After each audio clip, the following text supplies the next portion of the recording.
Você sabe qual a importância do pré-natal, exames regulares e cuidados da mãe que a criança ganhe peso e venha ao mundo com saúde? Como os pais podem promover hábitos alimentares saudáveis e atividades físicas adequadas para prevenir a obesidade infantil? Você sabe qual é o papel da vacinação na saúde infantil e como você aborda possíveis preocupações dos pais sobre a vacina? Fique até o final desse episódio que responderemos estas e outras dúvidas. Solta a vinheta aí, Paulinho.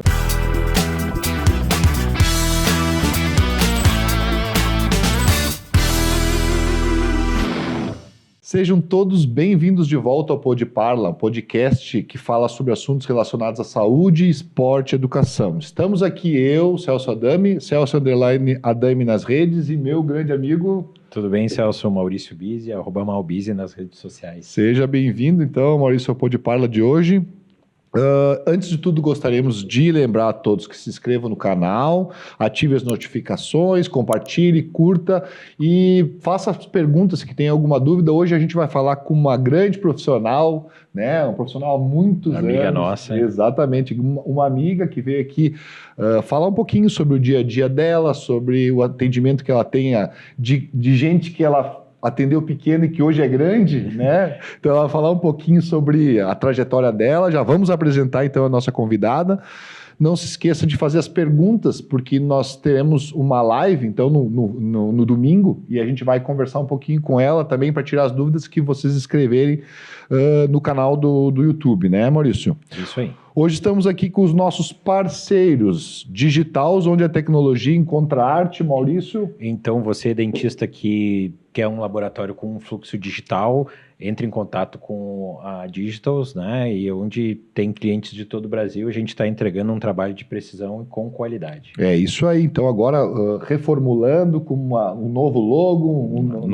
Nova sociedade, né? Isso, novo layout, enfim. Tudo uma energia novo. Boa lá. 5 anos, então, da Digitaus. Parabéns, Digitaus.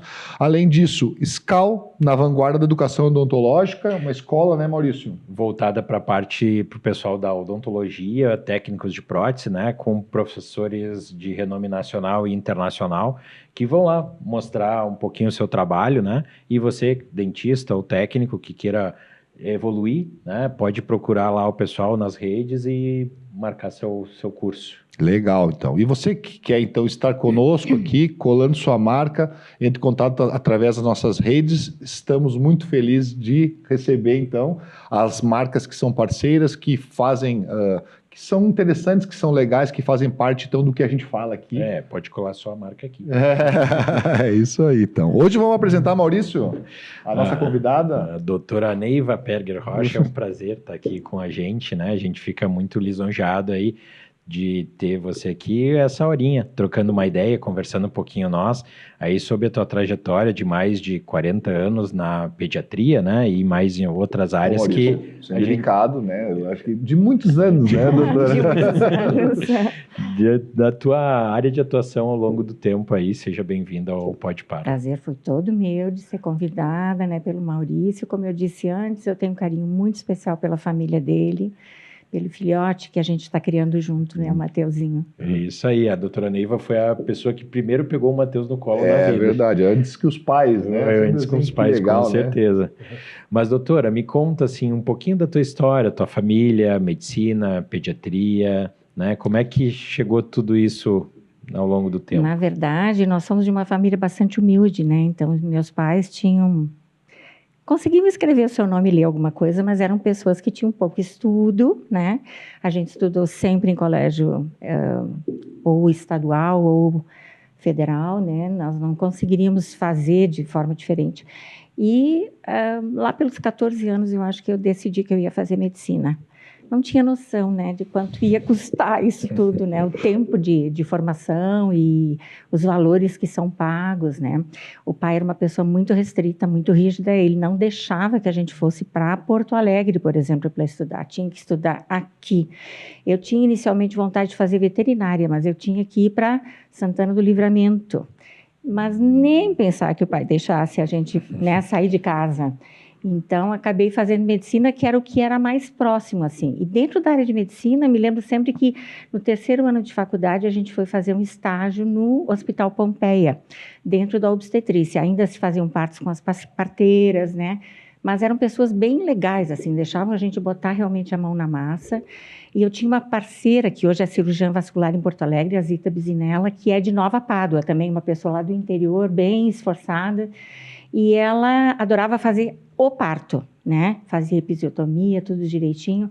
E eu tinha aquela coisa de pegar o bebê e atender a criança, né? E ali começou, né? E ali começou. Aí, quando passei no 5º ano na faculdade, então, passei pela pediatria, mesma situação, assim, nós tínhamos aula prática com os bebês, eu disse, mas eu acho que é isso que eu gosto de fazer, eu não gosto de atender adulto, eu gosto de atender realmente as crianças, os bebês me chamavam muito a atenção. E nós tínhamos vários professores muito bons durante a faculdade, né, o Dr. Preto, Alexandre Preto, nós tínhamos o João Prata Vieira. Eu acho que esses foram meus pediatras. Eles eram incríveis, assim, sabe? Durante a aula prática e durante a aula teórica também, né? Ney Domingues também é uma pessoa muito bacana. E aí, assim, a pediatria, tu tem que estudar tudo, né? É uma clínica geral de gente pequena. Mas envolve toda uma psicologia com a família, uma atenção com os avós, com os pais. Aquele momento do parto é um momento que a gente brilha junto, né? Porque aquele primeiro choro, você está ali, você está escutando aquele neném chorando, você leva para aquela mãe, para aquele pai, né? Eu tenho, assim, uma enormidade de partos, né, na minha história. E alguns realmente me fizeram quase que chorar, né? Eu não choro, eu só rio, né? Eu rio muito, assim, fico com aquela carinha, né? Mas é muito emocionante, é de arrepiar em alguns momentos, né? Mesmo quando as crianças não nascem bem, né? Aquela atitude que a gente tem de pega aquele neném, leva para o berço, faz o que tem que fazer, reanima, aspira, ventila, entuba se necessário, sabe? Eu me sinto muito poderosa naquele momento. Eu sei que eu faço a diferença na vida daquele bebê que eu estou atendendo, porque eu estou treinada para aquilo e eu tenho uma segurança muito grande, né? Tem pessoas que titubeiam, ficam estressados, apavorados porque vão ter que entubar, ficam, né, com dificuldade. Eu não tenho essa dificuldade, eu sou muito determinada, assim, ó, tem que ser feito, ponto, né? Vamos lá. E eu tenho uma enormidade de crianças prematuras na minha história em função da neonatologia que a gente atende, né, desde 86 que eu atendo, né, em UTI neonatal. Então, o treinamento da gente é importante também, mas eu acho que é uma atitude minha. Eu sempre fui decidida, assim, em todas as etapas, né, da minha vida. E aí, no momento que eu resolvi fazer a medicina, eu fui à luta, porque a gente não tinha dinheiro para aquilo, tu tinha que passar no primeiro vestibular, não havia tempo de perder, assim, ó, eu vou rodar em alguma matéria, né? Então, eu não me lembro de ter faltado uma aula, eu não me lembro de ter rodado em uma matéria sequer. E eu tinha que ter notas boas, porque eu queria escolher um bom estágio, né? Então, a minha turma eram 94 alunos, mas eu primeiro entrei em 82, no primeiro vestibular, que era um vestibular que era junto com a URGS. Então, a média era... tinha um termo, e essa média, então, se você optasse por Caxias para ficar na URGS, você ia perder pontos para a URGS, né? Então, eu não teria me classificado muito bem lá, mas eu consegui passar aqui em 12º lugar. Aí, foi a faculdade, aí vem o estágio, a época do estágio. Nós éramos em 94 no final. Fiquei em 6º lugar, fui para Porto Alegre. Aí a mãe ficou doente, aí tive que voltar para Caxias. Mas aí deu tudo certo, sabe? Tinha vaga no Hospital Fátima, foram 2 anos de pediatria em que a gente tinha material humano para trabalhar, bastasse que a gente tivesse vontade de estudar e botar a mão na massa, né? Os professores também eram bons, né? Excelentes, os preceptores, e foi dando tudo certo, assim, né? Nesse meio tempo, eu ainda fui para os Estados Unidos, porque eu passei no primeiro vestibular e veio a minha bolsa de estudos. Quando eu estava no 2º ano do 2º grau, que ainda se chamava científico, 2 alunos da nossa turma, a Regiane Schmidt e o José Inácio Decali, que é médico também, foi meu colega de faculdade, eles passaram, então, nesse intercâmbio. E aí eu pensava assim, eu também quero ir, né? Mas eles não iam mandar 3 pessoas da mesma turma naquele mesmo ano, e por outro lado, essas 2 pessoas eram pessoas que tinham dinheiro, famílias abastadas. Eu pensava assim, pobre, não vai dar certo, né? Calma aí. Mas no ano seguinte eu fiz, né, a entrevista, e o pai também era contra a gente sair de casa, então eu tive que esconder todo o processo até que, né, vieram as meninas lá na minha casa, perguntaram, né, se estava tudo bem e tal, mas sempre fazendo com que o pai entendesse que era para ver se aquela família tinha interesse em mandar seus filhos lá para os Estados Unidos fazer um intercâmbio, né? Mas eles não sabiam, na verdade, que eu já estava selecionada. Então, daqueles 14 que ficaram 6, e desses 6 vieram 5 bolsas, e a minha foi a primeira a chegar em março. E eu já tinha entrado na faculdade em março, então, tinha passado no vestibular naquele ano. Entrei na faculdade, fiz o primeiro semestre, tranquei a matrícula, fui para os Estados Unidos, voltei para a high school, fiz o último ano do 2º grau lá, e voltei de novo para Caxias para terminar o primeiro ano. Só que foi tudo muito rápido, assim, foi tudo muito junto, né? Quando eu voltei, eu fiz a prova de proficiência da Universidade de Michigan para poder dar aula. Aí eu comecei a ser professora de inglês e poder me manter também. Então, era uma forma de trabalhar durante a faculdade numa coisa que eu gostava, né? Então, deu tudo certo, bem encaixadinho. Esse estágio foi, na verdade, para aprender inglês. Então, foi uma bolsa para aprender inglês. Era uma bolsa de estudos. Na verdade, a grande maioria dos alunos iriam no segundo para o terceiro ano. Então, terminariam o 2º grau lá, nos Estados Unidos, né? Mas quando eu estava no 2º ano do 2º grau, eu ainda estava com 15 anos. Então, não dava muito certo, teria que ter 16 anos ou mais, né? Até 18. Então, quando eu estava no 3º ano, que eu estava com 16 anos, eu fiz a prova e deu tudo certo, assim, mas foi tudo muito escondidinho, porque o pai não ia permitir que eu saísse de casa naquele momento, Deixa eu né? perguntar isso, como é que é nos anos 80, né? Anos 70, final dos anos 70. Final dos anos 70, uma menina de 16 anos pegar um avião do Brasil, a gente não deixa as crianças ir fora na esquina sozinhos, né? Como é que é isso? Então, sabe que acho que o mundo era muito mais inocente do que é hoje. Felizmente, naquela época, assim, eu não tive um problema, ninguém nunca passou a mão, nada, nenhuma fala que fosse inadequada, sabe? A família que me recebeu como filha. Eu passei muito bem numa cidadezinha de 1.400 habitantes, no interior do interior de Iowa, né? O veterinário da cidade, a gente fez amizade, ele me levava junto para fazer os partos das vacas e as cesáreas das vacas, sabe? Coisas que são histórias para contar. Eu disse, eu tenho muita história para contar. Então... a gente está aqui para conhecer essas histórias. É bem interessante. E aí eu resolvi que ia fazer medicina, resolvi que ia fazer pediatria, deu tudo certo, entrei na faculdade, fui para o meu intercâmbio, né? Na verdade, nós tínhamos a Rejane Schmidt, essa menina que foi um ano antes para Iowa também. Os irmãos dela, todos foram pelo intercâmbio. Nós morávamos muito próximos, eles tinham aquela camisaria Schmidt que tem ali na frente do Shopping São Pellegrino hoje em dia. Então, nós estudamos no Pena de Moraes, no grupo escolar, que era o grupo escolar da área ali da nossa casa, próximo à nossa casa. E depois a gente fez o exame de admissão e fomos para o Cristóvão. Hoje as pessoas nem lembram, né, do exame de admissão para poder passar para ir para o ginásio e depois para o científico na época, né? É uma coisa muito interessante, assim. Tu vê todos os colégios estaduais, né? Para quem não conhece, né? E, enfim, e tem uma oportunidade de passar num vestibular na época de medicina, que devia ser também. Cristóvão era um colégio de excelência. Nós tínhamos, para te ter uma ideia, no finalzinho ali do científico, nós fazíamos análises clínicas, né? Nós tínhamos 8 horas por semana de química orgânica. E a gente estudava. Não era pouca coisa, então... Mas, Neiva, vamos puxar um pouquinho para pediatria, né? Para a área que tu hoje atua. Tu, por um acaso, tem um breve registro de quantos partos tu acompanhou ou fez? Vamos dizer, não sei se diz parto, fez, né? Mas... Teve um momento que eu tinha mais de 5.000 pacientes no meu consultório. Agora eu já estou desacelerando. Eu estou com 66 anos, eu estou fazendo mais plantões de UTI.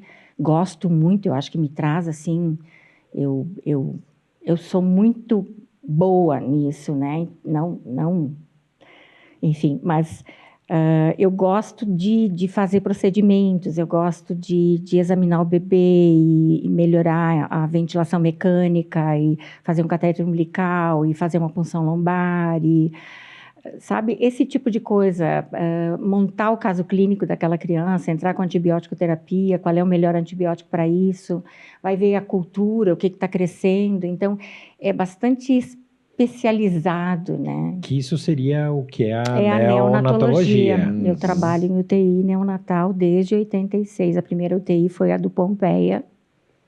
Nós éramos em 7 recém-formados praticamente, né, que resolveram montar uma UTI e começar a trabalhar, né? Naquele tempo era muito trabalhoso, a gente não tinha equipamento, né? As incubadoras eram muito ruins, ou esquentavam demais, ou esfriavam demais o bebê. Nós não tínhamos o equipamento que nós temos hoje, imagina, bomba de infusão, para microdosagens, tudo era contadinho no ponteiro do relógio, literalmente, né? Todo esse equipamento veio vindo ao longo desses anos, né? Hoje trabalhar é muito bom, é muito legal você pegar assim um Drager, que é um ventilador super, né? Caríssimo. E tu olha para ele e está lá tudo digital, você só, né, coloca os números que você quer, qual é a pressão, quantos litros, né, de oxigênio.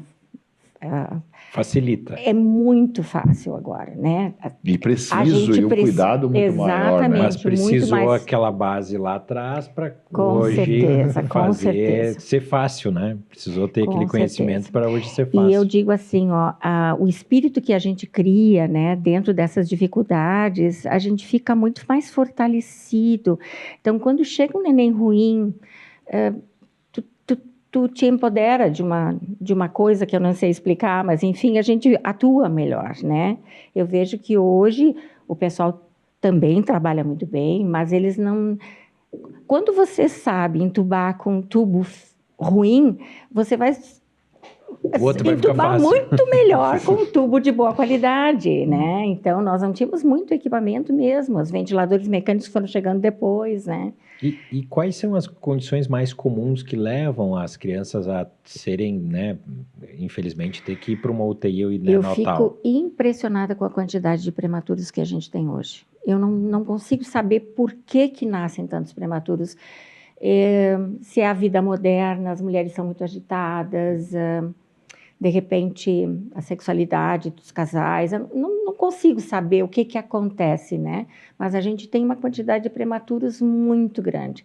Por outro lado, assim, 24 semanas, 25 semanas, 26 semanas, a gente tira muita criança, a gente consegue fazer com que eles sobrevivam com muita qualidade. Mas sabe? Isso sempre fazendo um pré-natal, imagino que deve ter todo um cuidado da mãe. As mães devem fazer o pré-natal, eu acho isso importantíssimo, assim. O pré-natal vai te fazer o diagnóstico de muitas doenças que podem levar o neném a ficar ruim, né? A ter um nascimento ruim. Uma mãe que faz, por exemplo, uma diabetes gestacional, se ela não tiver um bom acompanhamento, né, no pré-natal, vai fazer dieta, vai usar medicação. Uma mãe que você detecta um hipotireoidismo, também vai receber medicação para que esse bebê consiga nascer melhor. Uma mãe com pré-eclâmpsia, né, vai ter pressão alta, vai ter uma série de situações, pode chegar até a ter uma insuficiência hepática, né, e você ter que tirar esse neném antes do tempo. Outra coisa que está acontecendo muito e que é interessante são os gemelares. Eu nunca vi tanto gêmeo e trigêmeos. Mas assim. Tu acha que isso é por ovo estimulado ou... Muito provavelmente hormonal, né? Muito provavelmente hormonal. Acho que tem muito hormônio, né? Não só tomado como anticoncepção ou como, né, medicação realmente para querer engravidar, mas eu acredito que deve ter alguma coisa na água, deve ter alguma coisa nos alimentos, né? Que acabam nos levando a... Mas nós trouxemos o Dr. Fábio Pascoaloto aqui e o trabalho dele eu acho que também tem a ver com... Estimula a quantidade de gêmeos que tem... talvez muita fertilização que se faça. Claro, será com que não certeza, né? Eu lembro naquele episódio, ele falou que ele só põe um óvulozinho lá. O que ele falou, na verdade, é que foi mudando ao longo do tempo. Antigamente, o que ele falava era que se colocava muitos ovos. Porque se perdia. E aí, até legalmente, eles começaram a ter um controle de fazer no máximo 3, sabe? Que antigamente eles botavam 7, 8, sei lá, se precisasse. E aí tinha gêmeos, ou se perdia mais, ou tinha gêmeos, trigêmeos, muito mais facilmente do que hoje, que eles têm um controle em cima disso. Acho que ele explicou nesse sentido. Essa população, por exemplo, que vai em busca da fertilização, é uma população mais diferenciada, porque isso custa caro, né? O que eu te coloco assim, ó, eu tenho uma grande quantidade de gêmeos no Hospital Geral, é população SUS, eles não têm esse recurso, né? Acontece, são gêmeos espontâneos, né? É bem interessante. Nós tivemos trigêmeos, 3. Em questão de 3 meses, tivemos 3. Que não é uma normalidade. Não é. Eu tenho no meu consultório trigêmeos 2 em 40 anos. E agora, em 2 meses, 3 meses para cá, no Hospital Geral nasceram de 3 casais, né? Bem interessante isso.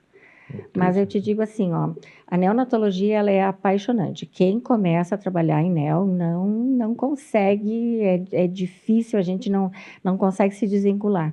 Eu tive várias oportunidades, né, dentro da minha especialidade. Então, a pediatria, ela é um compêndio, né, de coisas. Você tem que saber doenças infecciosas, né, as exantemáticas, tudo que acontece, né, a gente tem que se atualizar muito, as doenças congênitas, mas teve um período em que eu trabalhei na prefeitura durante 30 anos, praticamente, né, e teve um período em que houve a oportunidade de nós abraçarmos uma pesquisa internacional de HIV. Eu já estava trabalhando no ambulatório de HIV, nós tínhamos aberto o ambulatório para dar atendimento a essas crianças, e eu não sou infectologista, mas a gente estuda e aprende. E vieram dos Estados Unidos, o Ricardo Cardoso, que já é falecido, infelizmente, ele trouxe, então, o Mitchell, o Dr. Mitchell, que era o professor dele lá, em Miami. E ele fez um fellow, né? E ele trouxe essa pessoa para cá, trouxe toda a equipe deles, e eles organizaram para nós usarmos o nosso material humano, eu brinco, né?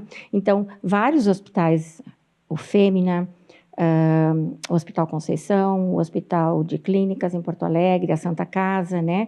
Tanto dentro da área da ginecologia, então nós acompanhávamos as gestantes e acompanhávamos os recém-nascidos. Então, a gente fez um trabalho de 10 anos. Então, todo aquele protocolo que você tem hoje, Caxias participou com as nossas crianças aqui, né? O Hospital Geral e o ambulatório de infecto da cidade. Então, aquelas coisas, assim, precisavam de um pediatra que trabalhasse na infectologia, que trabalhasse com HIV, que tivesse entendimento, né, da situação. Precisavam de um pediatra que falasse inglês, porque todos os protocolos eram em inglês. E eu estava lá, disponível. Olha aí, né? Que legal. Como é que essa questão do HIV tu falasse hoje, né? Hoje em dia, como que tá isso? Porque a gente sabe que existem, né, tratamentos adequados para... que talvez na década de 80 era uma novidade, era o tratamento talvez não tivessem guidelines adequados, né? Ou até acesso, né? As medicações não existiam, nós não sabíamos assim, como compor os medicamentos, né? Haviam medicamentos, mas eram medicamentos que muitas vezes adquiriam resistência fácil, o vírus é um mutante, né? E então, de repente, aquilo já não estava mais funcionando, aquela medicação já não estava mais funcionando, né? Hoje nós temos medicações de excelente qualidade, nós entendemos como o vírus trabalha, como ele se comporta de forma muito mais... E a gente acaba conseguindo, então, inibir que ele consiga fazer essas mutações, né? Com essas medicações. Hoje eu tenho muitas mães que são não detectáveis desde muito tempo e que têm filhos saudáveis. Muitas vezes os casais, ele é positivo, ela é negativa, e o contrário também acontece, né? Então, toda essa orientação que a gente dá desde o momento da concepção, para que essas crianças nasçam saudáveis. Porque o que nós tínhamos era a transmissão vertical. Então, vou te dizer assim, ó, de 100 crianças que nasciam, uma média de 27 crianças se tornavam positivas sem a medicação na mãe, né? E é muito triste, porque, de repente, essas crianças não iam chegar na adolescência. iam acabar falecendo, e faleceram comigo muitas crianças, porque nós não tínhamos medicação adequada para a infância, doses adequadas, nós não tínhamos protocolos, né? Hoje está tudo muito descrito já, né? Mas muito estudo se fez a respeito disso, né? Para as pessoas entenderem como que funciona. Então, hoje nós estamos falando um pouco de HIV, tá? Antes de entrar em um monte de outros assuntos eu vou colocar assim, que é uma doença congênita, né? Isso. Então, muitos dos nossos recém-nascidos a gente pega com sífilis congênita, com HIV, mães soropositivas. Eu não vou dizer que os nenês sejam soropositivos. As mães são soropositivas, os nenês. A gente tem que atender esses nenês, medicá-los para que eles não fiquem com a doença, né, para que o vírus não venha. E outras doenças, citomegalovírus, herpes vírus, né? Então, todas essas... Quando a gente abriu o ambulatório, a gente abriu para atender crianças com HIV. Veio a toxo, veio a sífilis, veio o citomegalovírus, veio as hepatites, vieram as hepatites. Então, a gente acabou fazendo um atendimento de muitas outras doenças em crianças que né, estão ali muito próximas, né, do HIV. Então, foi um ambulatório que ficou bem completo no final. E a dúvida é assim, se eu tenho uma mãe ou um pai, principalmente a mãe, né, que ela é soropositivo, e a criança vai nascer soropositivo ou não? Essa é uma pergunta que talvez as pessoas tenham dúvida. O que eu preciso fazer é atender esta mãe, fazer com que ela fique com carga viral indetectável. Se essa mãe estiver com carga viral indetectável, esse bebê vai ser saudável, ela não vai transmitir. Olha, por 21 anos a gente trabalhou nisso e conseguimos provar que mães com carga viral indetectável, neném negativo, soro negativo. Essa medicação que é passada, porque eu acredito que seja a partir de uso de medicação que se deixa a mãe com o vírus indetectável. Essa medicação, ela traz algum problema para a criança? Não traz. Isso também foi estudado nesse protocolo. Não traz. E a criança de livre acesso na rede pública, de livre acesso, o ambulatório recebe muito bem as pessoas, tem todo um aconselhamento, umas enfermeiras maravilhosas que entendem muito de infectologia, a coordenação é muito legal também, assim, muito aberta, muito disponível, e elas fazem o acolhimento dessas pessoas, porque eu tenho casos muito diferentes, assim, para contar para vocês, né, não vai dar tempo, mas... eu vou te dizer assim, todos podem ser atendidos no ambulatório, toda a população, independente da área em que trabalha, tem dinheiro ou não tem dinheiro, né? É um ambulatório livre para toda a população de Caxias. Caxias ganhou um prêmio ano passado porque nós zeramos a transmissão vertical. Legal. Né? Eu fiz parte até ali, me aposentei em maio. E doutora, você fala em acolhimento, em conversa, como é que muitas vezes assim, você fala assim com tanto enaltecendo, né, aquilo que você faz e com razão, né? Como é que é lidar muitas vezes não com o bebê ali, né, aquele inocente que você tanto dá atenção, mas como é que dá atenção aos pais, né? Porque geralmente o nascer de uma criança é um momento de alegria, um momento, né, não que o fato de ele ter que ir para uma UTI seja um problema, porque certamente pode ser só uma transição, mas e como é que é lidar com aquela situação do drama daquele momento? Eu sempre tento ser o mais correta possível. Eu acho assim, nós somos adultos, então nós vamos ter que assumir a realidade daquela situação. Um bebê prematuro, com dificuldade, que vai ter que ser encaminhado para uma UTI. Mas o que eu tento colocar para essas pessoas? Esse nenê está amparado, a UTI ela está né, com os melhores equipamentos. O grupo que trabalha na UTI trabalha muito unido, os protocolos são os mesmos, o antibiótico que eu vou introduzir para aquele recém-nascido é o mesmo que o colega o outro colega vai introduzir. Então, se trabalha muito junto, é uma equipe muito acertadinha, né? E o que eu consigo prometer para esses pais é que essa criança vai realmente receber todo o atendimento que ela merece, né? Até o fim, a gente não desiste. Mesmo, muitas vezes me dói, porque às vezes eu vejo assim que aquela criança está sofrida, que a gente se pergunta, né? Ai, meu Deus, por que você não leva então, né? Resolve de uma vez. Mas a gente não consegue desistir. Não é o meu papel desistir do bebê, né? Então, a gente consegue muitas vezes alguns pequenos milagres, assim. De repente, aquela criança se endireita e vai, né? E é isso que a nossa profissão é assim. Tu tem que defender a vida. A gente tem que entender que, nesse momento, o melhor lugar que a criança pode estar é ali, né? E eu sempre tento falar corretamente com os pais. Eu não escondo as coisas, né? Eu já tive até uma situação ali que não foi agradável em função de que essa pessoa me achou muito cruel, mas eu não sou cruel, eu sou verdadeira. Eu não posso dizer que o teu filho está bem, que está tudo certo, que está 100%, quando a criança realmente está correndo risco de vida. O que eu posso te dizer é, ó, nós estamos aqui por ele, nós vamos fazer todo o possível para que essa criança fique bem, a gente não vai deixar faltar nada, né? Dentro daquilo que se tem hoje. Então, aquilo que a gente fazia antigamente, o que eu tenho para oferecer hoje, meu Deus, é tudo muito bom, é muito melhor. Doutora, assim, saindo da parte da neonatologia, né, vamos falar de repente, das crianças que, né, vêm ao mundo de uma maneira mais tranquila.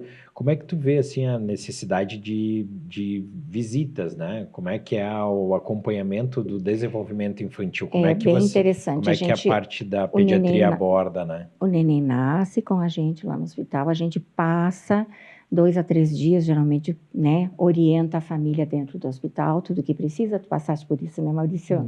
E então, aí a gente combina uma consulta no consultório de 7 a 10 dias. Essa revisão é muito importante, ver se essa mãe está conseguindo amamentar adequadamente, se esse bebê está ganhando peso, está perdendo peso, qual é a situação familiar, porque às vezes, quando chegam em casa com aquele recém-nascido, eles se perdem um pouco, fica muito estressante. O brinquedo é novo, né? E assim, principalmente agora, é uma geração que não foi acostumada com muitos irmãos em casa, né? Quando nós éramos menores, a gente tinha 1 irmão, 2 irmãos, 3 irmãos. Aquilo ia acontecendo ao natural, né? Hoje não, simplesmente são pais de uma criança. Sabem cuidar do cachorrinho, mas não sabem cuidar do neném, né? Então, fica uma situação estressante. Eu acho bem importante que a gente faça essa primeira consulta vem, depois a gente fecha os 30 dias, vem de novo a consulta, uma vez por mês, até o primeiro ano, completa o primeiro ano de vida, a gente pesa, mede, orienta a alimentação em tempo certo, né?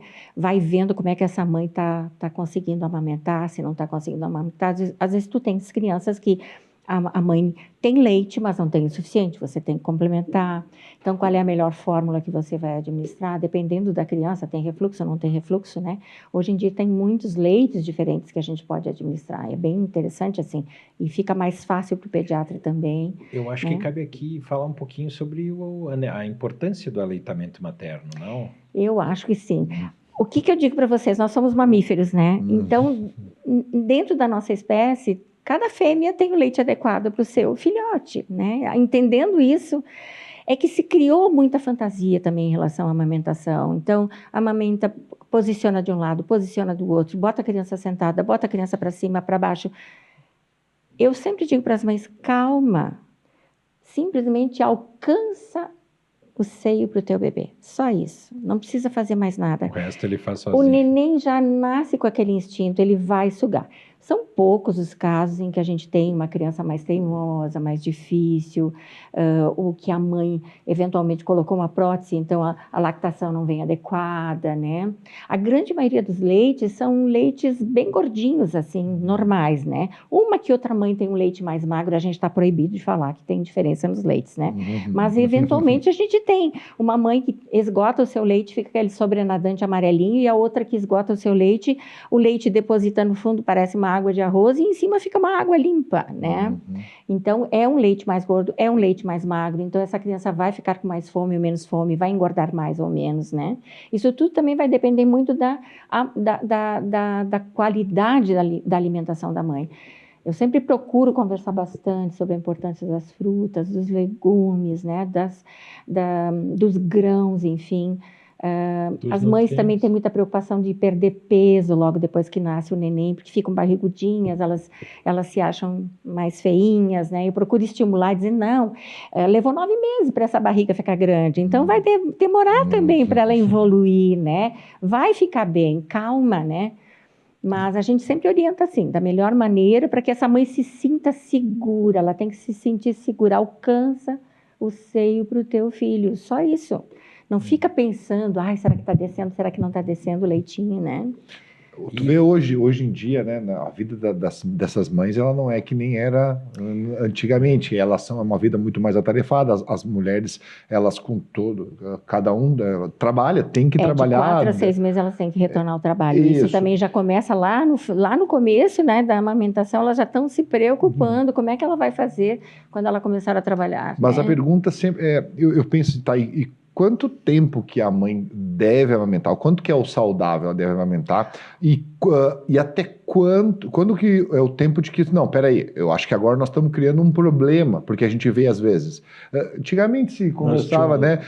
Criança, não, vocês têm que amamentar 6 meses, tem que amamentar 1 ano, tem que amamentar 2 anos. Ou tinha crianças grandes que ainda amamentavam. O que isso faz de quanto tempo mínimo, né, que a gente precisaria amamentar e qual seria um tempo adequado máximo? Eu acho assim que 6 meses é ótimo, né?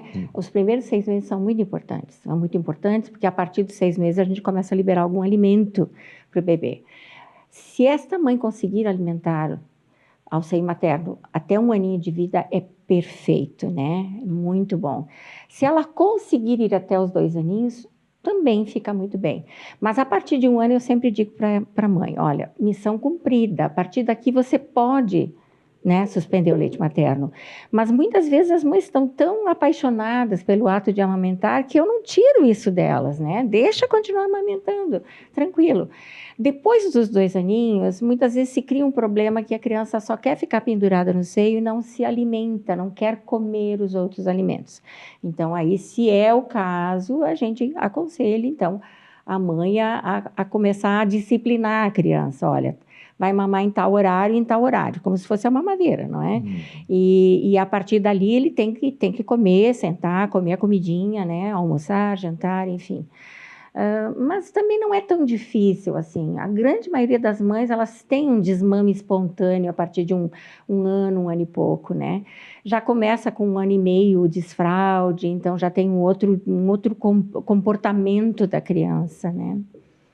E eu procuro estimular que as mães alimentem com todos os alimentos.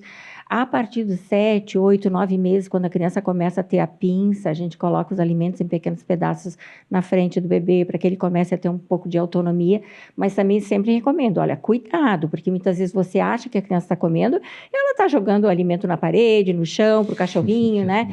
Então, aí ela, na verdade, não está se alimentando direito, você fica com a ilusão de que está, mas não está, não vai ganhar peso, né? Então, a gente tem que estar colocando as coisinhas na frente da criança, espetando o garfinho, alcançando na mãozinha dele quando ele já tem um pouquinho mais de coordenação motora.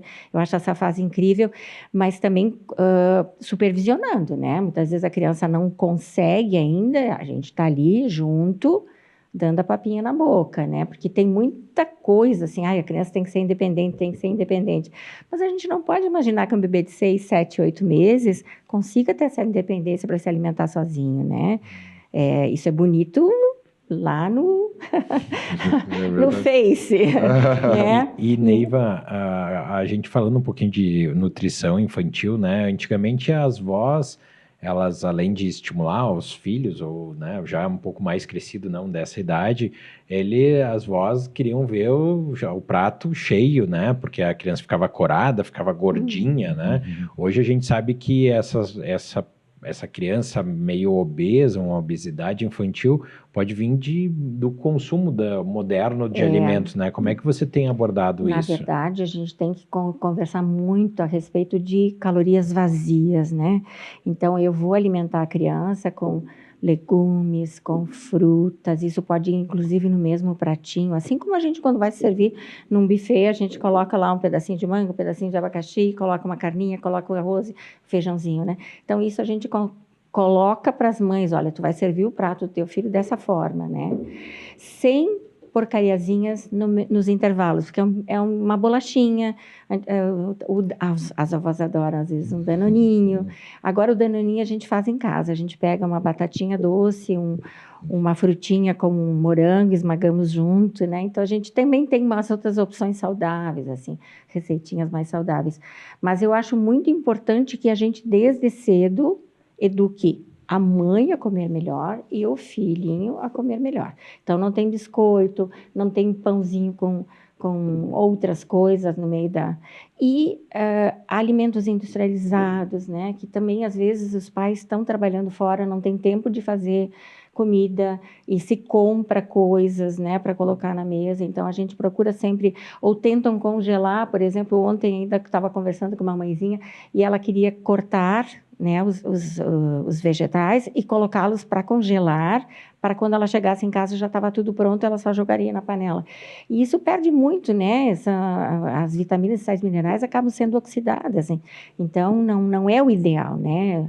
E o sabor não fica bom. Então, a gente tem que realmente cozinhar para os nossos filhos, né? A comidinha bonitinha em casa. Isso dá trabalho. Se vai fazer de noite para poder ter o almoço prontinho mais rápido, porque trabalha fora, talvez, como eu expliquei ontem para ela, eu digo, vamos preparar o brodo dessa sopinha, né, desses ensopadinhos que nós vamos fazer, que o brodo é o que mais demora para cozinhar, e depois a gente vai ter os legumes que nós vamos picar na hora, bem rapidinho, né, uma panelinha de pressão pode ajudar. Então, a gente tem que ensinar a cozinhar também. Ao longo desses anos todos, a gente vê crianças com alterações assim, mais obesas nesses últimos tempos, ou com alterações de fazer o exame de sangue tem alteração. Como é que desses últimos, por exemplo, 30, 40 anos... eu vou te dizer que a pandemia nos atrapalhou muito. Muitas crianças acabaram ficando em casa, eram crianças que praticavam esportes, deixaram de praticar esportes. A ansiedade que se criou essa criança dentro de casa, sem espaço para correr, sem espaço para brincar. Então, a felicidade é abrir a geladeira, abrir o armário e comer mais alguma coisa, né? Então, eu tive muitas crianças que ficaram obesas durante essa pandemia. Ficou muito ruim. Mas, na grande maioria, também, essas crianças que não foram dessa história da pandemia, é o hábito alimentar da família, né? São famílias que comem muito pão, que comem muito carboidrato, massas, arroz, batatas. Eles não colocam no prato um ovo, uma carninha, né? Um arroz, um feijãozinho. Então, tu tem que colocar uma coisa mais balanceada. E eu sempre digo para elas, para mim não é importante a quantidade, é a qualidade do alimento que você pode botar no prato. Se ele comer uma colherinha de arroz, uma colherinha de feijão, um ovinho, um pedacinho de carne e mais uns legumezinhos na lateral e comer uma bananinha de sobremesa, para mim tá ótimo. Né? Essa criança está bem alimentada. Não é fácil, doutora? Não. Eu olhei e falei assim, meu Deus do céu, será que eu vou fazer uma comida? Eu acho que vai dar trabalho lá em casa, se fosse. Eu já estou com os meus um pouco maiores, mas como é difícil, né? Eu acho que o que eu queria levantar com essa história era que tu vê que essa sociedade moderna dificulta tudo isso, né? É a correria do dia a dia. Né? E claro que assim, ó, quem não gosta de comer um X? Quem não gosta de uma pizza? Eu adoro um X. Mas se eu comer X todos os dias, primeiro que não vai ser um alimento adequado, né? A carne é muito mais gordurosa, a maneira como isso é preparado é muito oleoso, né? Uma quantidade de carboidrato e de lipídios muito grande ali, né? A carninha é pouquinha, então a minha proteína é pouca, né? Mas basicamente assim, eu tento colocar para as mães a importância de colocar no prato os alimentos bem... E já desde o 6º mês de vida, quando a gente introduz aquele primeiro ensopadinho, que eu chamo de sopa 1, que é um caldinho de frango, né, sem sal, com os legumezinhos cozidos, temperinhos da horta, né? Aí a criança vai fazer o soninho da tarde, possivelmente ela mame antes de deitar. Quando ela acorda, ao invés de mamar, ela vai ganhar uma fruta. Nós começamos devagarinho, ela pode comer uma colherinha, 2 colherinhas e rejeitar o restante, mas eu crio um hábito nesse bebê. Né? Ele vai acabar acostumando a ter a fruta naquele horário. Então, só que tu tem que estar lá, disponível para aquela criança para oferecer a frutinha. E né? Neiva, e se há uma resistência? Porque o Mateuzinho, né, querido, ele às vezes os legumes ele não é muito fã, né? Ou, às vezes a gente estimula, né? Tá ali, tá à disposição, mas ele de repente põe na boca, dá aquela lambida, vamos dizer assim, né? Crianças que são um pouquinho maiores e que já têm assim um pouco de leitura, a gente pode pegar um livro, pode pegar um caderno, uma revista, mostrar esses legumes, a importância deles, conversar, né? O crescimento do músculo, o crescimento das articulações, a visão, como é importante a vitamina A. Então, a gente chama aquela criança aos pouquinhos para a razão da importância do alimento que a gente come para crescer bem, para ser saudável, para ser forte, né? E o exemplo dos pais, quem sabe, né? Mas sempre, sempre, né? sempre, sempre. E uma coisa muito importante, comer na mesa. Senta a família junto. Muita gente vai para frente da televisão porque é o único momento que eles podem relaxar um pouquinho, descansar, né? Pega um pouco de internet, eu fico no celular. Então, não, eu quero que a criança fique com os pais ali, comendo junto, conversando sobre o alimento. A gente procura não usar líquidos, né, na hora da refeição, nesses primeiros momentos, né? Procura dar a água, o chá depois da refeição. Muitas vezes a gente tem que acrescentar um pouco de líquidos, né? Depois que come todos esses legumezinhos, mesmo nesses bebês mais jovens, porque a gente muda totalmente o bolo fecal, né? Tu acaba tendo mais fibra. E se tu não usar uma água em quantidade suficiente, tu acaba tendo um bolo fecal muito espesso, né? E eles ficam um pouquinho mais constipados, então tem mais dificuldade para evacuar. Então, tudo isso a gente tem que lembrar de conversar na consulta. Então, olha é aí. fácil. É uma consulta de nutrição, na verdade, E- né? Eu não sou nutricionista. E assim, Mas a gente lê é. bastante, a gente vê bastante.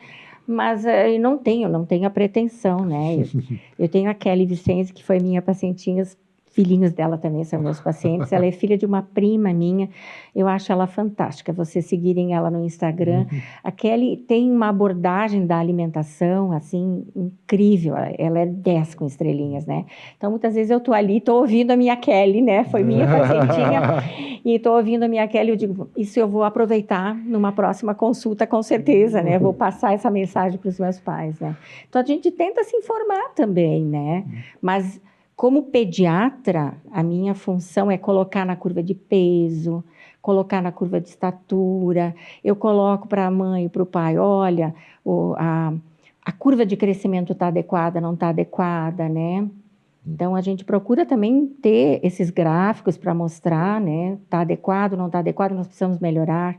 Eventualmente, nós fazemos exames. Aí, de repente, tu tem uma vitamina D que está baixa, tu tem um zinco que está baixo. Aí a gente recomenda, olha, esses alimentos aqui vão melhorar a vitamina D, esses alimentos vão melhorar o teu zinco, né? Tudo bem conversadinho, assim. E vamos puxar um pouquinho para a clínica, né? Quais que são assim, os desafios que tu mais observa dentro da tua clínica, né? E quais os sinais que os pais devem observar, né? Para identificar possíveis problemas, porque o pai também, aqueles pais de primeira viagem, às vezes deixam passar algumas coisas importantes, né? Eu sei que tem as visitas que você já comentou, a alimentação, os cuidados. A partir de um aninho a gente faz visitas a cada 3 meses, né? Até 2 anos de vida e depois uma vez por ano. E eventualmente uma criança que volta, tipo assim, com 4 aninhos de vida, que fazia um tempinho que você não vê, ele pode estar com algum comportamento diferente, né? Aí tu pensa, poxa, será que é um espectro autista? Será que é um TDAH? A gente tem tantos bons profissionais hoje em dia para nos ajudarem, né? A fazer um diagnóstico mais correto, né? Ou uma criança que não está conversando direito, não consegue conversar direito, está com uma dislalia importante, recomendo uma fonoaudióloga, né?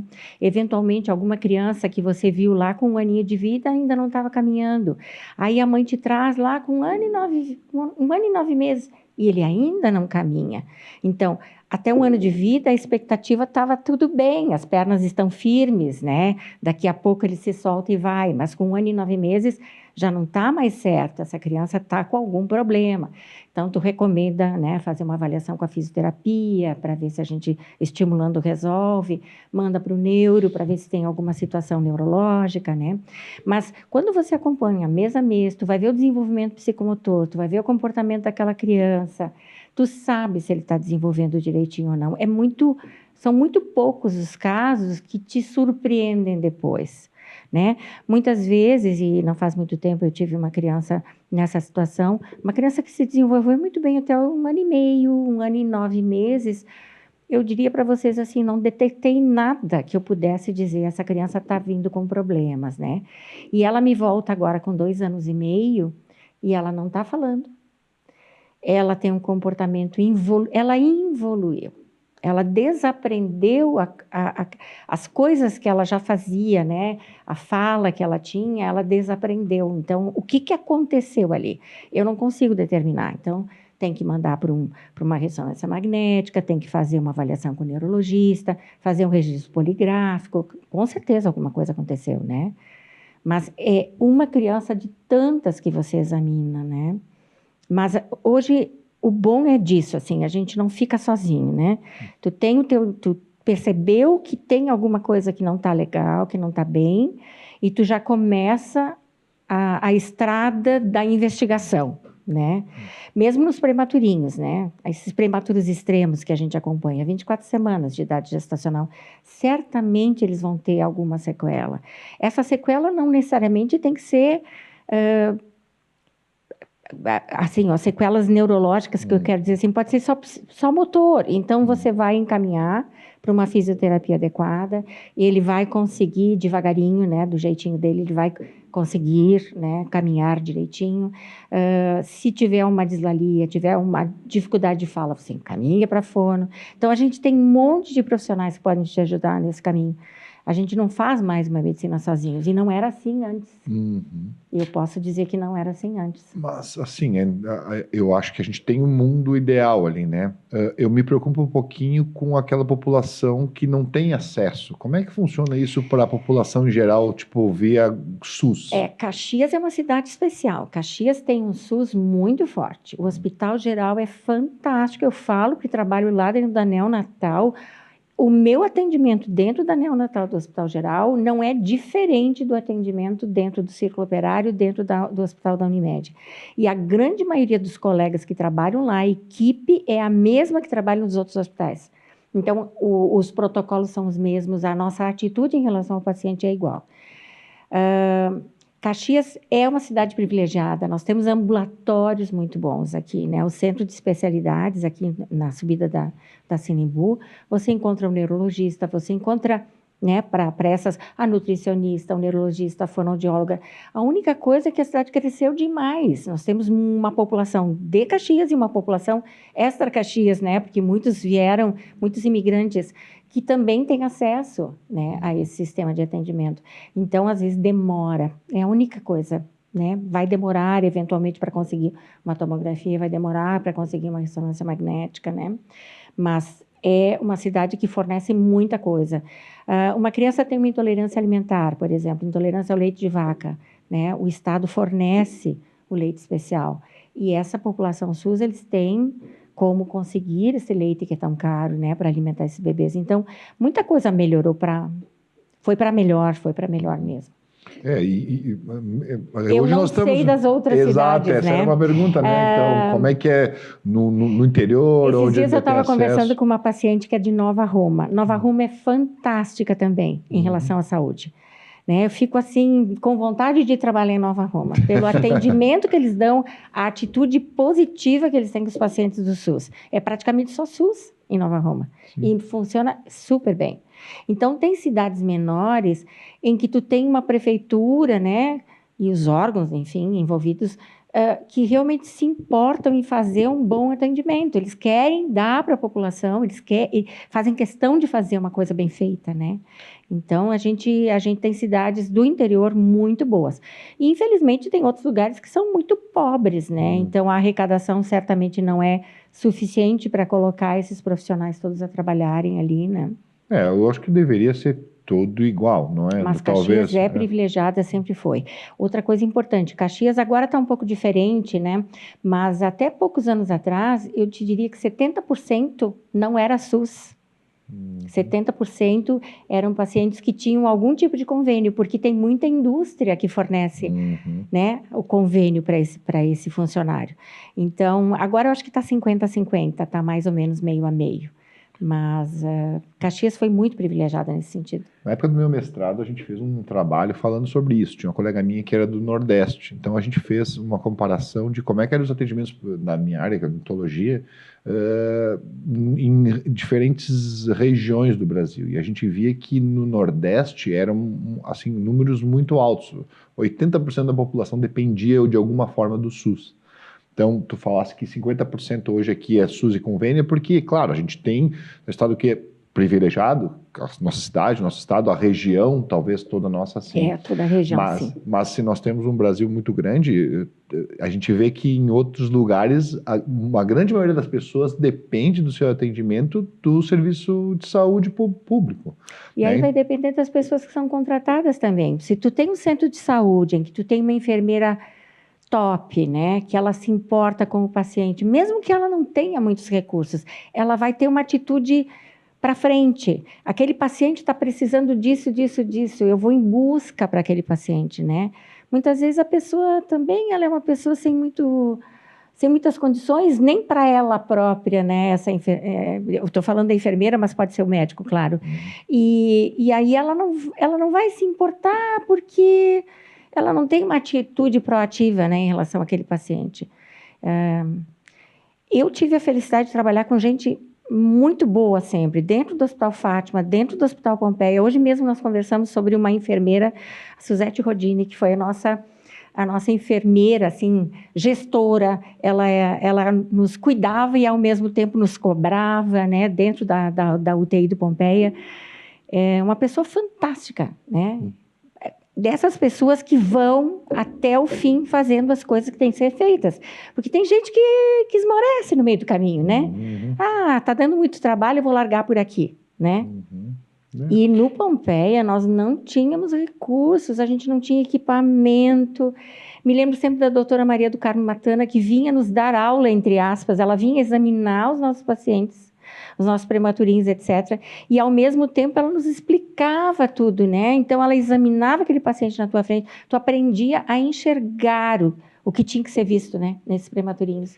E, doutora, nós estamos entrando numa época do ano, né? Que aqui no sul é o inverno, né? E os problemas relacionados à temperatura, né?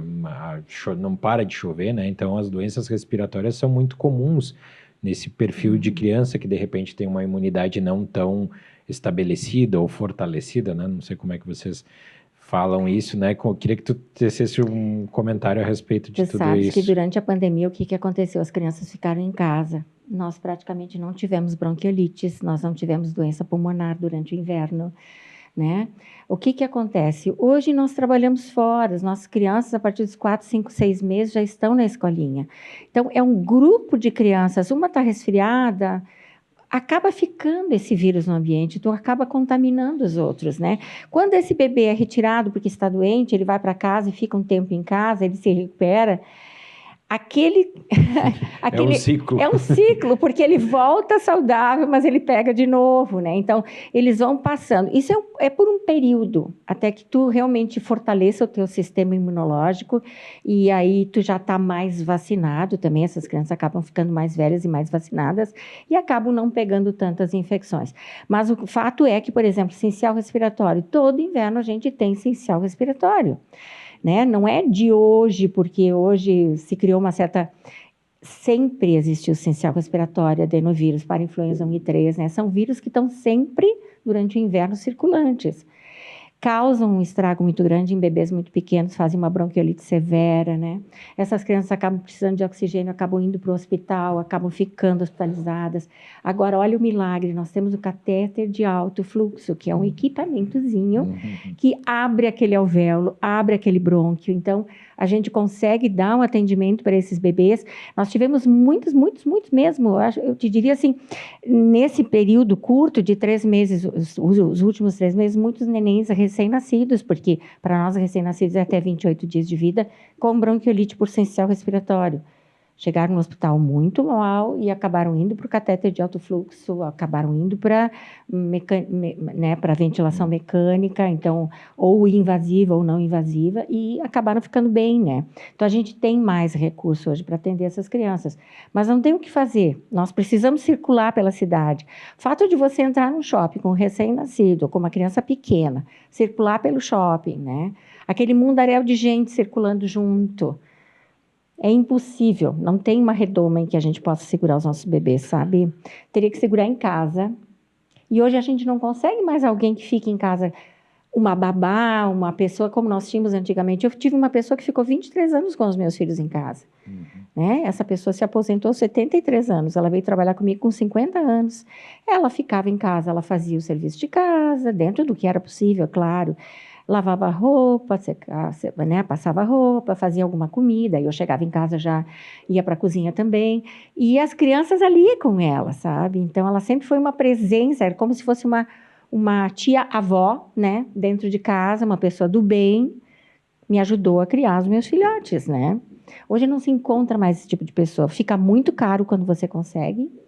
E até as pessoas não têm mais interesse por esse tipo de serviço, né? Ninguém mais quer ficar em casa sendo doméstica, vamos falar assim, sendo a empregada da família ou a babá da família que faz tudo, né? É trabalhoso. Vamos, então, levantar uma polêmica, então. É legal, então, as crianças saírem na rua e ter contato com esse tipo de vírus? Eu acho que, por desenvolvimento das crianças, isso é bom? É uma pergunta... Eu vou te dizer assim, não, né? Os pequenininhos deveriam ficar em casa, porque eles ainda não estão com o sistema imunológico deles ativo, né, como deveria, não estão vacinados. Então, o ideal seria que nós, pelo menos, preservássemos esses bebês pelos primeiros meses de vida, né? Se eu pudesse mantê-los até um aninho, seria perfeito mantê-los em casa. E eu perguntei isso que eu queria fazer essa outra pergunta. Que idade que essa criança tem que ir para a escola? Então... E veja que eu coloco assim, ó, a partir de um ano de vida, você tem a criança aproveita a escola. Existe uma socialização, ele faz amizades, ele tem tarefas, ele tem uma certa disciplina de horários. Agora é o horário do soninho, agora é o horário da comidinha, agora é o horário de cantarmos uma musiquinha, né? Vamos ver um vídeo. Então, tudo isso é bem interessante. A escola é uma coisa boa, mas este primeiro ano de vida, infelizmente, a gente paga um preço, né? A criança aproveita pouco nesse primeiro ano. Eu acho que ela começa a aproveitar lá pelos 10, 11, 12 meses mesmo, né? A escola. Mas os pais têm que trabalhar. Não tem uma outra situação. O que eu sempre desejo para os meus pais é que eles visitem as escolas, ver o tamanho da sala que a criança vai ficar, se tem muitas crianças no mesmo ambiente, se a professora é sozinha ou se ela tem uma auxiliar, né? Como é que é a cozinha dessa escolinha, quem está fazendo a comidinha, tem nutricionista, o cardápio vai ser orientado segundo a estação que a criança está. Então, eu tenho a fase 1, né, da alimentação, a fase 2 da alimentação. Então, tem que ser, porque hoje em dia tem tudo, tem todo tipo de lugar onde você pode colocar. Tem as tias que cuidam, às vezes tem tias que cuidam muito bem, e tem escolinhas que não são boas, né, que são relaxadas, que não tem uma limpeza adequada, que a cozinheira não é boa, então a comidinha não tem gosto bom, a criança já começa a rejeitar o alimento, né? Então, tem todo um tempo. Quem vai ofertar o alimento para aquela criança de 6 meses, por exemplo? Quem é que vai ofertar a sopinha para ele? Essa pessoa vai ter a paciência de alcançar a colherinha na boquinha da criança, eventualmente dar uma espetadinha no alimento, ensinando a criança que ela pode espetar com o garfinho, alcançando na mãozinha dela e ofertando na boquinha, sabe? É todo um treinamento que a gente tem que fazer. A gente sabe o que é o ideal, mas não sei se a escolinha vai conseguir fazer isso. Ela tem muitas crianças, muitas vezes, para atender. Hoje tu atende bastante crianças, então, como se fossem hospitais públicos, né? Hospital Geral, aqui na nossa cidade, é um hospital público, né? As mães que não têm acesso à nossa escola ideal lá, elas têm, será, do governo municipal, que eu acho que é isso que cuida, né? Tem escolas tem muitas de educação bolsas, infantil, assim? Sim, tem muitas bolsas. O Frei Jaime, inclusive, é bem envolvido com isso. Então, elas conseguem a meia bolsa, né? Então, tudo isso ajuda, porque essas escolinhas, essas melhorzinhas são caras, não adianta, né? Hoje em dia está tudo muito diferente, né? Nós temos que conviver e não tem uma solução ideal. Esses pais têm que trabalhar, eles têm que progredir, eles querem, as mulheres também não querem ficar em casa, elas querem progredir nas suas profissões, né? Eu mesma, quando engravidei ali do Lucas, por exemplo, né? Eu fiquei 4 meses fora só, né? E já comecei a trabalhar, praticamente fazendo um plantão aqui. Eu levava comigo a criança, porque ela mamava. Eu levava comigo para o plantão, amamentava, botava no quartinho a dormir, voltava a atender, amamentava, botava no quartinho, mas ele era um bebê bonzinho. Tem outros bebês que não vão ficar nessa tranquilidade. A minha santa mãe, que Deus a tenha, né, faleceu já, mas a mãe vinha eventualmente comigo no plantão para ficar com ele, para atender o Lucas, por exemplo, né. O Pedrinho já foi uma outra situação, já tinha a babá, essa maravilhosa, que ficou 23 anos comigo. Então, quando eu estava de plantão, ela ficava com o Pedro, né, e com o Lucas em casa. Mas com o Lucas, inicialmente, eu não tinha ninguém. Era eu, marido e a vovó, santa vovó.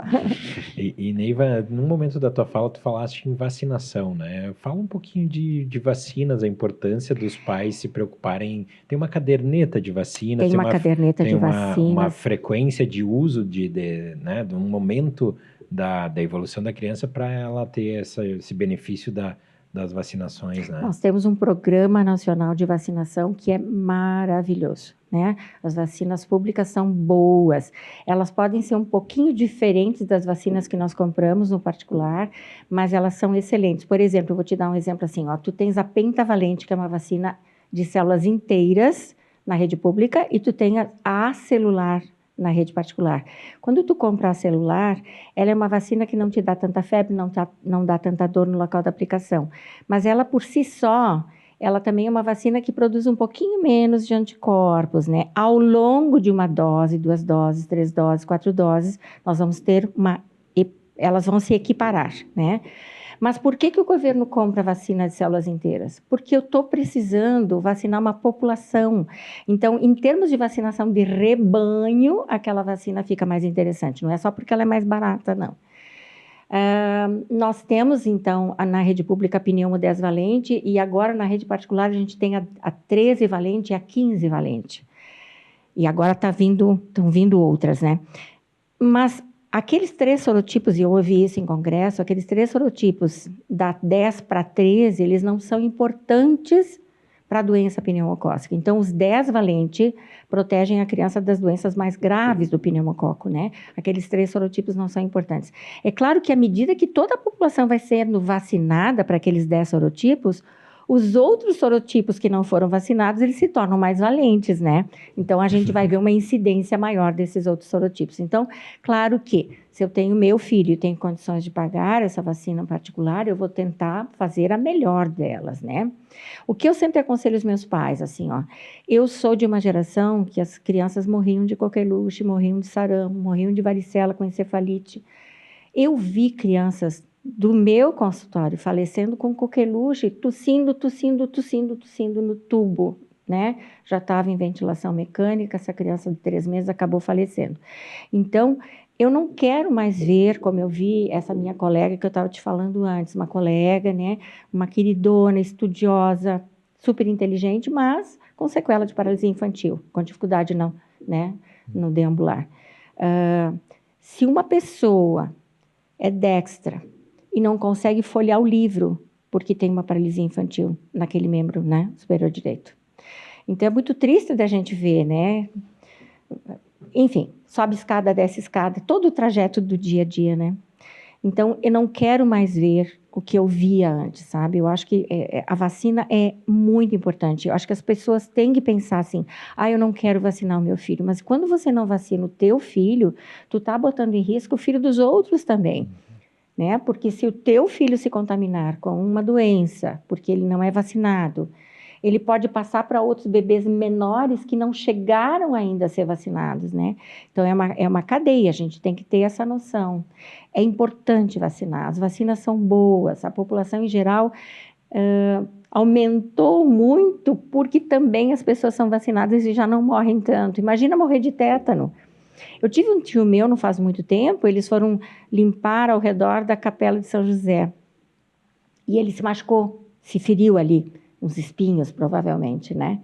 E ficou doente durante 2 semanas e acabou indo para o hospital e não descobriu o que era, era tétano. Então, coitadinho, tem 80 anos de idade, né? Não estava vacinado, claro. Mas até descobrirem, quando ele começou a fazer o trismo, é que se deram conta que era tétano, né? Então, é importante vacinar. tem que seguir o caderninho direitinho. As primeiras doses são aplicadas na maternidade, a gente faz, então, a vacina da hepatite B na maternidade, né? Logo depois a gente faz a vacina da tuberculose, o BCG, então até os 30 dias de vida a gente recomenda que faça.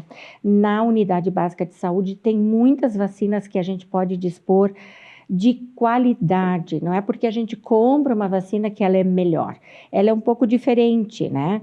E claro, elas vão ficando mais completas. Existem vacinas da meningite que nós não temos na rede pública, a gente tem na rede pública, por exemplo, a meningo C, porque a meningite do tipo C é a mais frequente no país inteiro. Então, essa é a vacina que a gente dispõe no cartão de vacinas. Mas o que eu tenho recomendado atualmente, dentro das possibilidades de cada família, que façam um pouquinho de esforço e façam a quadrivalente, a ACWY. Quando não dá para fazer a ACWY, bom, então faz a C na rede pública e tenta fazer a meningo B. A meningo B não é a mais frequente, mas é muito grave. Geralmente, ou a criança fica com alguma sequela, ou pode vir a falecer, porque a criança faz um choque séptico com muita facilidade. Então, são vacinas importantes. Tudo isso eu negocio bem no consultório. E acho que os colegas também fazem da mesma forma, né? Eu sempre dentro do possível assim, ó, se tu não tens condições de fazer vacinas todas na rede particular, faz na rede pública o que tem de bom e complementa na rede particular o que não vai vir para a rede pública. Por exemplo, a meningo B não vai vir para a rede pública, né?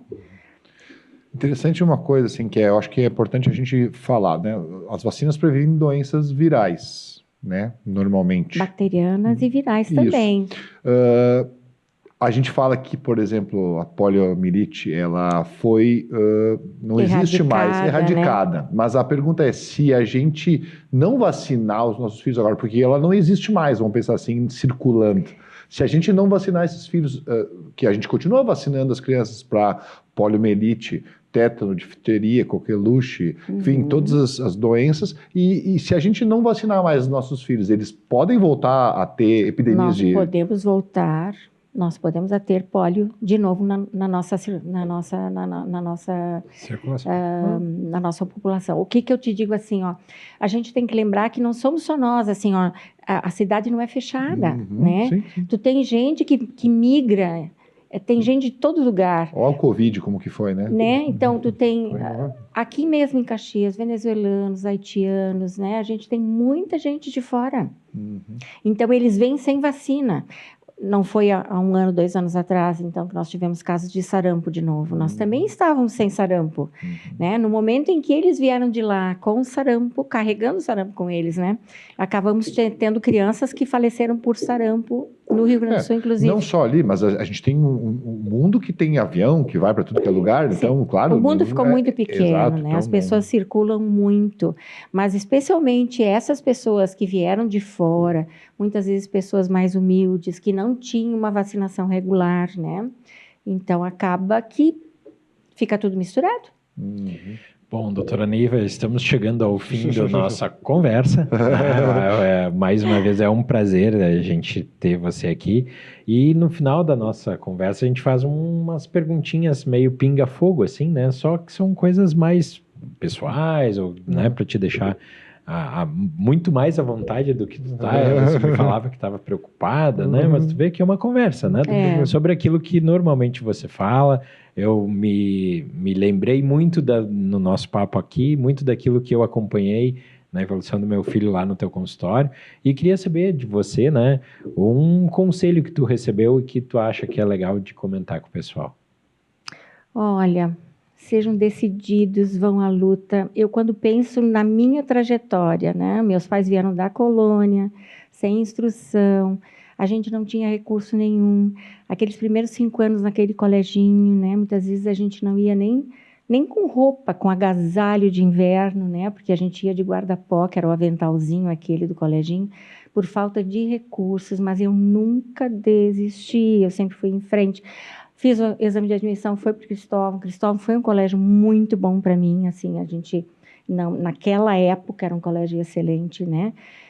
Me oportunizou o intercâmbio, quer dizer, consegui passar naquele primeiro vestibular, tudo foi as coisas foram se acertando, né? Eu sempre digo que eu tenho um bom anjo da guarda, mas é a determinação de cada um, né? E quando for ter uma profissão, escolher assim, para fazer com vontade, sabe? Todo dia tu levanta e tu vai para o plantão feliz. E às vezes eu até brinco com as gurias assim, ó, com emoção ou sem emoção. Aí nascem prematuros. Tudo bem, eu sei o que eu tenho que fazer, né? Então a gente fica bem feliz, assim. Eu acho que é a determinação da vida, né? Ser resiliente e ir em frente, porque eu tenho muitas pessoas que sofrem e não conseguem encontrar um caminho. A gente vê que tu encontrou um caminho que tu gostaste de fazer desde sempre, acertou na tua escolha, né? É feliz por isso.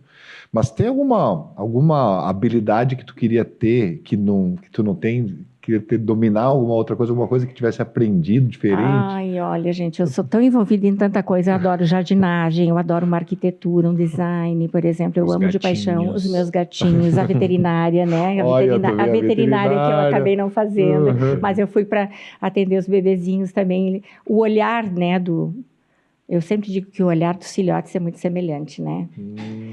E eu vou te dizer assim, ó, lá em casa eu brinco que o meu nome é Reforma, né? Porque adoro mudar as coisinhas de lugar e fazer ajeitar alguma coisa. Mas eu acho que eu teria me dado bem em um monte de profissões, assim. Eu curto muita coisa, né? As próprias línguas, né, estrangeiras, eu falo algumas línguas também e eu adoro, né? Adoro, assim, no sentido de gostar de falar mesmo, de ouvir, de falar inglês, falar italiano, falar espanhol, né? Um pouquinho de chinês. Tenho um orgulho muito grande dos meus filhos, que também são meio poliglotas, assim, o Pedro agora está no alemão, né? Então, eu acho que eu teria dado certo em muita coisa. E um lugar que tu foi, já que tu fala bastante de línguas, né? E um lugar que tu foi que tu gostaria de voltar, ou um lugar que de repente tu não conhece que tu gostaria de conhecer? Ai, olha, eu sempre digo que eu aprendi a amar em inglês, né? Então, eu fui para os Estados Unidos, eu tive essa experiência muito feliz com essa família. Certamente hoje é tudo muito diferente, são 45 anos, 50 anos, né, atrás. Mas as pessoas, o povo é povo em todo lugar. Então, à medida que eles te conhecem, eles também vão te tratando melhor, né? Recentemente fui para o Japão e me apaixonei pelo Japão, né? Fui para a Croácia e me apaixonei pela Croácia. Eu acho que tem tanto lugar que a gente gostaria de conhecer e tem gente boa em muitos lugares diferentes, assim. Eu imagino, né? A gente também gosta de viajar, gosta de conhecer os lugares, é interessante, né? Conhecer outras culturas, não é só lugar. Eu viajei bastante pelo Brasil também, né? Todo o Nordeste. Eu conheço bastante coisa, né? Mas essa coisa que eu digo de ir para fora é por conta da cultura tão diferente, né? A comida muito diferente, não é só pela paisagem, né? Sim, tudo um aprendizado, né, que a gente tem. E como é que a doutora Neiva se vê daqui 10 anos? Ai, gente, eu tenho que desacelerar, mas e como é que a gente faz isso, né? Eu já consegui, assim, ó, a duras penas, eu me aposentei do ambulatório de infecto, né? Porque aquilo era meu. A gente começou, então, mas eu acho que estava na hora realmente, a pessoa que assumiu uma paixão, a doutora Fernanda, está fazendo um excelente trabalho também. A equipe era muito boa, então... me parece assim, ó, tu vai todo dia trabalhar com aquelas pessoas que tu gosta, né? Mas eu vou ter que desacelerar em algum momento, né? Aí tu pensa, bom, poderia fechar o consultório, mas como que eu não vou? Porque se eu ficar só com as crianças doentes da UTI, não é prazeroso também, né? Eu preciso ter aquelas crianças saudáveis ao meu redor, né? No dia a dia, no consultório, pesar, medir, conversar com as famílias, ver como é que eles estão ensinando seus filhos, né? Como é que as coisas estão evoluindo para aqueles pais. A gente vê hoje a pediatria como uma especialidade que tem cada vez menos gente, né? Não é? E que conselho tu daria para quem está começando? Assim? Ela é muito trabalhosa, não adianta. Você tem que saber muito e financeiramente não é muito rentável. Então é por isso que as pessoas já estão, assim, se afastando um pouco da pediatria. Mas tem áreas muito interessantes ainda, né? Então, geralmente, as pessoas acabam fazendo pediatria geral e depois vão para uma pneumo, vão para uma gastro, vão para uma neonatologia, né? Então, te dá um pouquinho mais de fôlego também financeiro, né? E esses que estão começando aí, o que tu diria para eles? Eu gosto da pediatria, mas eu tenho essa dificuldade com os ganhos, né? Tem outras especialidades que talvez tenham retorno melhor. A gente trabalha um pouco mais e acaba dando no mesmo. É só trabalhar um pouquinho mais. Acho que tem profissões que são mais simples, mais fáceis e que ganham bem. A pediatria não é assim, você tem que trabalhar bastante para render. Mas e daí? Você tem saúde, tem conhecimento, vai à luta, né? Tá certo. Não me vejo nessa dificuldade. Eu trabalho muito, já tive 5 empregos diferentes, né? Agora eu já estou desacelerando, como eu falei, já estou diminuindo. Então, houve uma época que eu fazia postão, fazia o ambulatório, fazia UTI do círculo, UTI do geral. Consultório era muito mais movimentado que hoje eu já reduzi um pouquinho mais o atendimento, né? Mas eu digo para as pessoas assim, ó, é emocionante, não adianta. Você vê a criança nascendo, vê aquela criança crescendo, né? Receber um abraço, como eu recebo do Matheus. Quando ele vem conversar comigo, ele conversa com uma sinceridade, com uma pureza. É uma coisa muito boa. Então, assim, não tem, é uma profissão incrível. Então, o segredo é gostar daquilo que faz, Gostar daquilo que faz. Bom, pessoal, a gente teve aqui a doutora Neiva, né? Mais um momento bacana aqui no nosso Pode Parla. A gente queria agradecer a tua disponibilidade, teu momento, essa conversa maravilhosa que a gente teve aqui, né? Mas a gente não pode deixar de falar dos nossos patrocinadores, né? A Digital, onde a tecnologia encontra a arte, e a SCAL, na vanguarda da educação odontológica.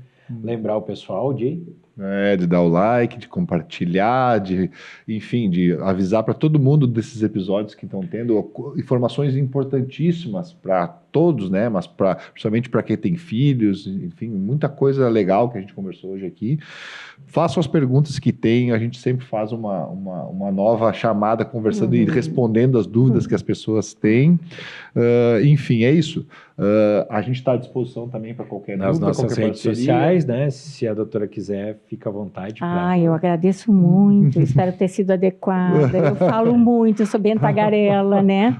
Então, às vezes, talvez não tenha sido exatamente como vocês tinham imaginado, né? Nada, a gente ficou muito contente. Mas eu reparti um pouquinho com vocês os meus sentimentos, assim, em relação à profissão. Eu sou apaixonada pelo que faço e realmente, assim, ó, eu dei certo, digamos assim, né? Tem gente que se cansa ao longo dos anos, né, na sua profissão. Eu não me cansei ainda. Bom, pessoal, essa aqui foi a doutora Neiva Berger Rocha. Agradecemos mais uma vez. Que todos tenham uma boa noite, uma excelente semana. Valeu, obrigado, até mais.